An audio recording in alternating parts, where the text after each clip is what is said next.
In this video, I'll walk you through how to enable two-factor authentication in Mailchimp. If you find this guide helpful, please hit the subscribe button and give us a thumbs up.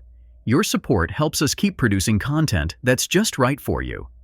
Enabling two-factor authentication in Mailchimp is essential as it enhances account security by requiring a second verification step, protecting against unauthorized access. It helps safeguard sensitive email marketing data from potential breaches.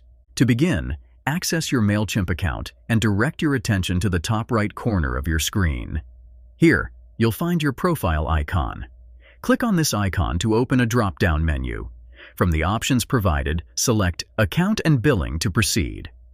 Upon reaching the Account and Billing page, locate the sidebar panel. In this panel, you will see various options.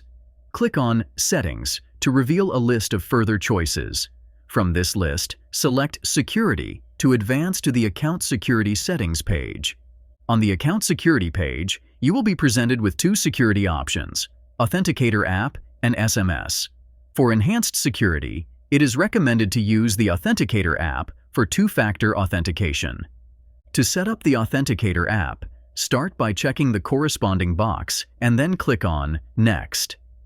This action will lead you to a setup page featuring 3 straightforward steps for configuring your Authenticator app. Follow these steps carefully to complete the setup process. You will receive a 6-digit code that must be entered into the provided text area.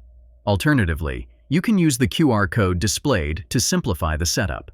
Once you have entered the code or scanned the QR code, click on Enable to activate the security feature. On the subsequent page, you will be provided with a backup code.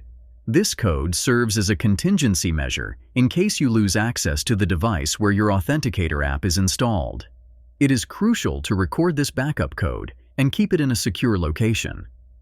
After noting down the backup code, you can safely close the page. This ensures you are prepared for any potential issues with your Authenticator app in the future. I hope you found this tutorial useful. If so, don't forget to subscribe for more insightful tips and guides.